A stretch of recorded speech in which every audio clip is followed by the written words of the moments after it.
खिपरो खां मऊ वयो दड़ो राड़ समेत सवें ॻोठनि ॾां वेंदड़ मेन रोड हंधा हंधा उखड़ी विया। उखड़ी रोड हुजण सबबि रहवासियुनि खे सख़्तु सफ़री परेशानियुनि खे मुंहुं ॾियणो पइजी रहियो आहे। कोने परेशान हो, रात्रि हली हली पत्थर में बेदार दिया, टायर 6 महीने टुटो पे, 2 महीने टुटो पे। असां हालत गरीब माण्हू को मसलो ही कोन हल थिए। टायर पंचर थे कंजो करे सुबह जो अचूं बा ते कलाक न कलाक रोडन ते बेदार थी विया आहियूं। सही तकरीबन 5-6 साल थी विया आहिनि।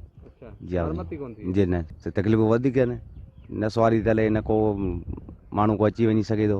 बिल्कुलु साला तमामु ते वॾी तकलीफ़ आहे रोड जी। तव्हां रोड जे पाण हालत ठी आहे, मरीज़ ॿिए लाइ डॉक्टर तव्हां पाण ठूं उहे कुझु बि नथा कनि। हिते वोट माण्हू वठो वञनि था ऐं न उन ते को बि एक्शन था खणनि। तव्हां रोड जी हालत ॾिसो त असीं गवर्नमेंट खे आम इतला कंदा सिंध गवर्नमेंट खे त बराए महिरबानी आवाम खे सहूलियत ॾिनी।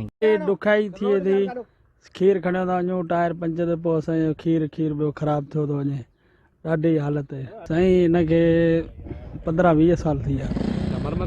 न साईं ठिप न थी वॾी साईं, ॾाढी ॾुखी परेशानी साईं। रोड टुटल आहे, गाॾी हालत आहे, रोड सफ़ा टुटल आहे। असां परेशानी आहे रोड जी, कुझु मरम्मत थिए रोड जी हालत आहे। असां हलाइण मुसीबत थी आहे, रोड हाथ लॻी पई आहे। ही आहे रोड जो हाल आहे। बरसातनि में बरसाति में ॾाढी तकलीफ़ आहे। असां वटि रोड कोन्हे, हली कोन था सघूं। न बिल्कुलु न।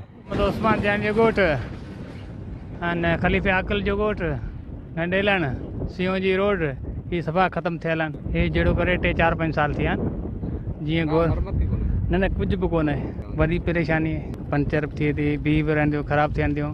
मजबूरी आहे, बरसाति में तकलीफ़ आहे, पाणी बीह रहे थो। रोड टुटल हिन खे गोबर ॾेई छॾिजे, सम्झो कीण बीण हणी छॾिजनि त मुर्गो भलो हिन भितरनि खां सही आहे। मोटरसाइकिल पंचर आहे, सॼो ॾींहुं हलंदा। रोडनि जा हालत ॾिसी पियो। सिंह जी रोड आहे, राड़ जो रोड आहे, सॼो ख़तमु थी चुको आहे। एरिया साईं खिपरो सिंहजी रोड ऐं हींअर असां वटि जेका सीज़न आहे अंब जी आहे, फुटीअ जी आहे, हर ॻाल्हि जी आहे। मरीज़नि अचणु वञणु जेको सो असां लाइ ॾाढी ॾुखियाण थी आहे।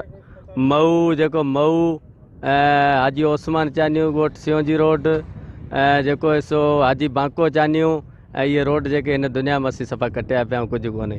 रोडनि जी हालत ॾिसो पिया, असां सां ॾाढी हालत। फुला वञे थो अधु टुटल आहे ऐं हुन पासे हुतां वञे थो त मऊअ ॾे वञे थो, दीनपुर वञे थो, शान ॾे। हा टुटा पिया आहिनि साईं। मरम्मत कोन थी आहिनि जी सही, हिनखे घटि में घटि साल थिया आहिनि। पोइ बजट खे मिलनि थो त पेट हुननि खे खायो था छॾीनि। रोड साईं खणणु खपनि माण्हू, ग़रीबनि माण्हुनि जो ऐं हर माण्हू जी संभाल करणु खपे। उहे वॾनि माण्हुनि जी जेके अॻिते बीठल आहिनि उन्हनि खे पइनि। ॿियो ग़रीब माण्हू छा कंदो। अॻिते 200-250 ॻोठ छॾे थर में आबाद आहिनि, जंहिंमें रोड जी का बि सहूलियत मौजूदु कोन्हे। तव्हां रोड ही ॾिसो पिया, जेको रोड टुटो पियो आहे। ॿारनि जे बारे में तमामु घणी मुश्किलात थी थिए। जेको असीं खणी वेंदा आहियूं मोटरसाइकिल ते वग़ैरह ते, जेको अधु कलाक 15 मिंटनि जो पंधु उहो तक़रीबन अधु कलाक में तय थिए। जी स्कूली शागिर्द बिल्कुलु। ऐं उनखां अलावा ॿिया जेके बि तव्हां ॻोठ जूं जेके गाॾियूं वञनि थियूं उहे तव्हां ॾिसो पासे ते जेको वारी रस्तो सभु उतां थी वञनि। हीअ रोड जी हालत तव्हां साम्हूं ॾिसी सघो था ऐं वॾी परेशानी आहे। ऐं वस वारनि खे अपील आहे त महिरबानी करे हीअ रोड मुरमत करे सघो। ऐं उनखां अलावा हिन रोड ॻोठ में अॻिते हिकिड़ो म्यूज़ियम बि आहे। जेके माण्हू सियाह ईंदा आहिनि उन्हनि खे तमामु घणी तकलीफ़ पेश ईंदी आहे। उन लाइ वस वारनि खे अपील आहे त महिरबानी करे हिन रोड लाइ कुझु कयो। मरीज़ को बीमार थी थो वञे त उहो रसी नथो सघे। रोड टुटा पिया आहिनि, गाॾी कंहिंखे था चऊं उहो गाॾी वारो अड़ी थो करे, बाबा रोड टुटा पिया आहिनि, मुंहिंजा टायर पंचर था थी वञनि ऐं कहिड़े तरीक़े हली रसां। इहे रोड ऐं रोड जी हालत ॾिसो। मऊअ जो रोड आहे, राड़ जो आहे, ॻोठ हाजी बांके चानीअ जो आहे, खिपरे खां वठी पंहिंजे बांके चानीअ ताईं सिंहजी रोड जेको बि निकिरे पियो सागड़ ज़िले में निकिरे पियो। हिन जा त असांजूं जेके ढंढूं आहिनि उतां ई लूणु वञे थो, ॿाहिरियुनि मुल्कनि ताईं बि वञे थो लूणु।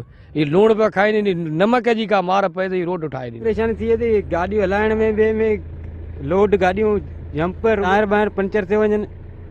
गाॾियूं वञे हलनि थियूं, टुटियो वञनि थियूं। महिरबानी करे रोड वग़ैरह ठाराइनि त सही आहे। ग़रीब माण्हू ऐं हाणे छा करूं, कंहिंखे असीं चईंदा। बांको चानियो अचे थो, राड़ बि लॻे थो, हिन खलीफ़े हिंगोरे जो लॻे थो, मऊ बि लॻे थो हिन रोड सां त इहो रोड ठहियो वञे। परेशानी आहे, छा करूं, पंचर थी वञे। कोट अॻियां गियो करिजे थो, फराडी करिजे थी, कांबूतड़ो करिजे थो। ये रोड खे महिरबानी करे असांखे रस्ते जी कुझु सहूलियत करे ॾियो। असांखे सफ़ा हाणे रोज़गारी करणु ॾुखी पइजी वई आहे। 20 सालनि खां गुज़िरिया 20 साल थिया आहिनि जेका हिननि रोडनि जी मरम्मत न आहे थी। टाइम जेको अछड़े थर खे बि मिलाइनि था। हीअ रोड 3 लिंकूं आहिनि, तमामु घणी सूरत हाल ख़राबु आहे। हिन मरीज़ माण्हू खे काफ़ी अज़ियत अचे थी, कुझु बि नथो चयो सघे। ग़रीब माण्हू हितां खां 14 किलोमीटर खिपरो शहर आहे, पहुचण लाइ 1.5 कलाक लॻे थो। माना काफ़ी सारी मुश्किलातूं आहिनि जंहिंखे असां त सम्झो ॼायल न आयासीं। चवंदा आहिनि मोहम्मद ख़ान जूणे जे दौर खां हीअ रोड ठहियो, उन खां बाद में असां त कॾहिं ठहंदे बि न आहे ॾिठो त हिन जी का मरम्मत थी आहे या कुझु ठहियो आहे या को बि अची हिन खे रिपेयरिंग कराइण जो बि सोचे ई थो। खिपरो खां सेवन जी राड़ वयो दड़ो समेत सवें ॻोठनि ॾांहुं वेंदड़ रोड ते सफ़र कंदड़ मुसाफ़िरनि उते जे रहवासियुनि मुतालबो कंदे चयो आहे त उखड़ियल रोड ठाराए ॾिना वञनि जीअं उन्हनि खे बहितर सफ़री सहूलियतूं मिली सघनि।